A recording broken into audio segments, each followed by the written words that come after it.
नमस्कार, मैं हुमायूं सिंह और आप देख रहे हैं नेक्स्ट 9 न्यूज। हरियाणा में चुनावी नतीजे आते ही अखिलेश यादव ने विधानसभा उपचुनाव की 10 में से 6 सीटों पर अपने प्रत्याशियों का ऐलान कर दिया है। सपा ने जिन 6 सीटों पर प्रत्याशियों की घोषणा की है उनमें मझवा, फूलपुर भी शामिल है और इन सीटों पर उम्मीदवारों के नाम का ऐलान कर सपा मुखिया ने एक तरह से कांग्रेस को दबाव में लाने का काम कर दिया है। जी हाँ, आपको बता दें, दरअसल कांग्रेस के प्रदेश अध्यक्ष अजय राय ने अपने बेटे शांतनु राय के लिए मझवा सीट की मांग कर रहे थे, जबकि प्रयागराज से जुड़ी फूलपुर सदर की सीट पर कांग्रेस बहुत मजबूती के साथ अपनी दावेदारी पेश कर रही थी। वहीं अखिलेश यादव ने अपनी पहली सीट पर और पहली लिस्ट में इन दोनों सीटों पर कांग्रेस के लिए दरवाजे बंद कर दिए। अखिलेश यादव ने फूलपुर की सीट पर 2022 के विधानसभा चुनाव में 2000 वोटों से हारे प्रत्याशी मुस्तफा को ही फिर से अपना प्रत्याशी घोषित कर दिया है, जबकि मझवा सीट पर अखिलेश यादव ने बिंद बिरादरी को प्रतिनिधित्व दिया है और वहीं सपा प्रमुख ने सभी 6 सीटों पर एक बार फिर अपना पिछड़ा दलित अल्पसंख्यक यानी पीटीए फॉर्मूला ही लगाया है। वहीं आपको बता दें, करहल पर अखिलेश ने अपनी करहल सीट छोड़ी, उस पर उन्होंने अपने भतीजे तेज प्रताप यादव को ही टिकट दे दिया। वहीं लोकसभा चुनाव के दौरान तेज प्रताप को पहले कन्नौज सीट से टिकट दिया गया था, लेकिन बाद में उनका नाम वापस ले लिया गया। आपको बताएं, तेज प्रताप यादव बिहार के पूर्व मुख्यमंत्री लालू प्रसाद यादव के दामाद हैं और वो मैनपुरी के सांसद भी रह चुके हैं। वहीं अगर दूसरी सीट की बात करें, मिल्कीपुर करहल के अलावा सबसे चर्चित अयोध्या की मिल्कीपुर सीट पर समाजवादी पार्टी ने अपने सांसद अवधेश प्रसाद के बेटे अजीत प्रसाद को ही मैदान में उतार दिया है और टिकट भी दे दिया है और इसकी संभावना पहले से ही जताई जा रही थी कि कुछ दिनों पहले से ही कि अजीत प्रसाद के खिलाफ केस दर्ज हुआ था।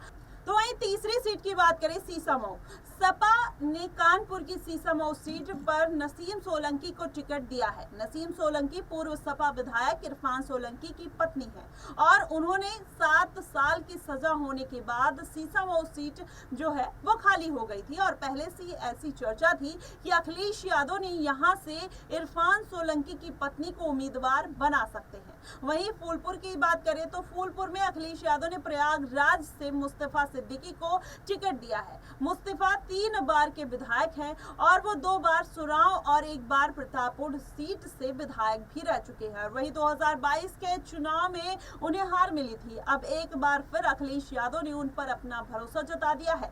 वहीं मझवा मिर्जापुर की मझवा सीट पर अखिलेश यादव ने भदोही से पूर्व सांसद रमेश बिंद की बेटी ज्योति बिंद को टिकट दिया है। रमेश बिंद 3 बार मझवा सीट से विधायक रह चुके हैं और 2019 में बीजेपी की टिकट पर भदोही से सांसद बने थे और इस बार बीजेपी छोड़कर वो सपा में शामिल हो गए और उन्हें मिर्जापुर से टिकट दे दिया गया है। हालांकि उन्हें अपना दल की अनुप्रिया पटेल से हार का सामना करना पड़ा था और वहीं मझवा से विधायक डॉक्टर विनोद बिंद विदोई ने सांसद चुने गए थे और जिसकी वजह से मझवा सीट पर उपचुनाव हो रहा है। वहीं कटेरी सीट की बात करें तो अम्बेडकर नगर की कटेरी सीट पर लालजी वर्मा के इस्तीफे के बाद यह सीट खाली हो गई। लालजी वर्मा 2024 के लोकसभा चुनाव में सांसद चुने गए, जिसके बाद कटेरी सीट खाली हो गई और इस सीट पर अखिलेश यादव ने शोभावती वर्मा को टिकट दिया है। शोभावती वर्मा लालजी वर्मा की पत्नी है और वो अम्बेडकर नगर जिला पंचायत के अध्यक्ष भी रह चुकी हैं। वहीं आपको बता दें, इस साल के आखिर में उत्तर प्रदेश की 10 सीटों पर उपचुनाव होना है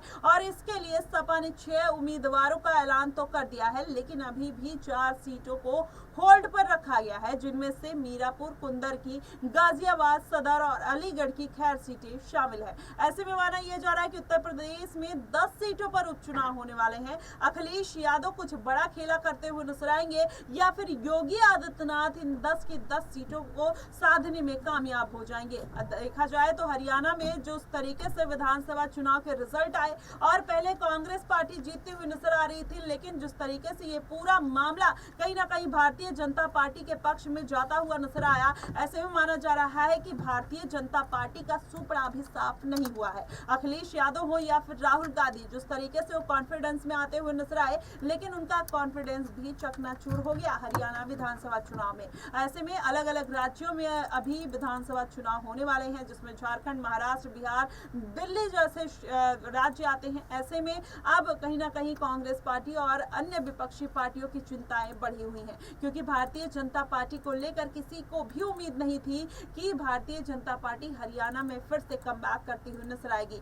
10 साल पहले उसने सरकार को जिस तरीके से चलाया, तमाम तरीके के सवाल उठते हुए नजर आए और इस बार तीसरी बार हैट्रिक लगाएगी, इसकी उम्मीद तो भारतीय जनता पार्टी ने भी शायद ही की होगी। लेकिन जिस तरीके से पूरा माहौल बदला और कांग्रेस पार्टी के पक्ष में नहीं बल्कि भारतीय जनता पार्टी के पक्ष में फैसला आता हुआ नजर आया, वही माना जा रहा है कि उत्तर प्रदेश में 10 सीटों पर जो उपचुनाव होने वाले हैं, अगर वही समीकरण भारतीय जनता पार्टी इन सीटों पर दिखा देती है तो जाहिर तौर पर अखिलेश यादव की मुश्किलें बढ़ती हुई नजर आएंगी और वहीं पर अखिलेश यादव का सुपड़ा फिर से एक बार उत्तर प्रदेश में साफ हो सकता है। देखना दिलचस्प होगा कि आखिरकार ये जो राजनीति है किस तरफ जाती हुई नजर आती है। लेकिन उत्तर प्रदेश में योगी आदित्यनाथ का जो दबदबा है वो देखने को मिलता है और ये दबदबा कायम रहेगा कि नहीं कायम रहेगा, ये इस बार के उपचुनाव में पता ही चल जाएगा। लेकिन दूसरी तरफ अगर देखा जाए तो इस बार की 10 सीटें जो है वो 2027 के विधानसभा चुनाव को डिसाइड करते हुए नजर आएगी।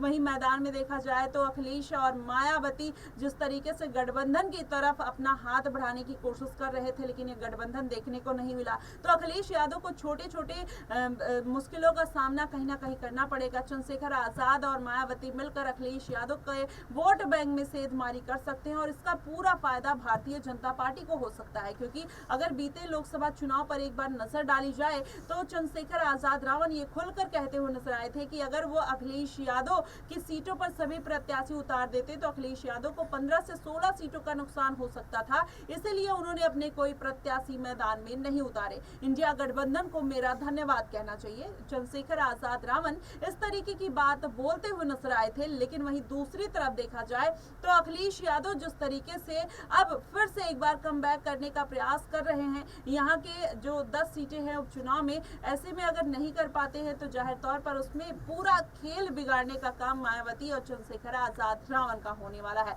और भारतीय जनता पार्टी को उसका पूरा फायदा मिलता हुआ नजर आएगा। वहीं अगर देखा जाए उत्तर प्रदेश में ओबीसी वोट बैंक जो है वो अधिक मात्रा में देखने को मिलती है। ऐसे में ये सारा वोट बैंक अगर अखिलेश यादव के पक्ष में नहीं आता है तो जाहिर तौर पर इसका पूरा फायदा भारतीय जनता पार्टी उठाएगी।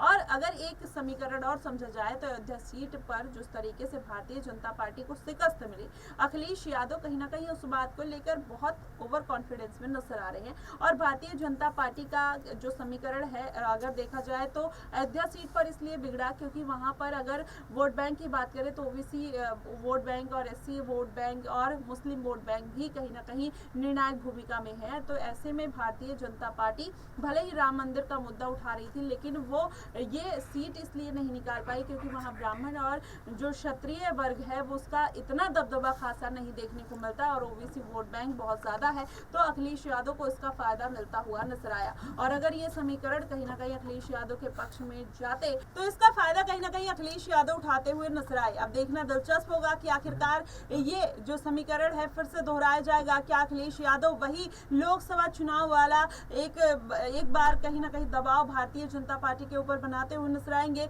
या फिर भारतीय जनता पार्टी यहां से क्लीन स्वीप करते हुए नजर आ सकती है। देखना बेहद दिलचस्प होगा। फिलहाल इन सब मुद्दों को लेकर आपका क्या कुछ कहना, आप हमें कमेंट बॉक्स में जरूर बताइएगा। फिलहाल के लिए बस इतना ही। देश और दुनिया की तमाम खबरों के लिए हमारे साथ बने रहिएगा नेक्स्ट 9 न्यूज पर।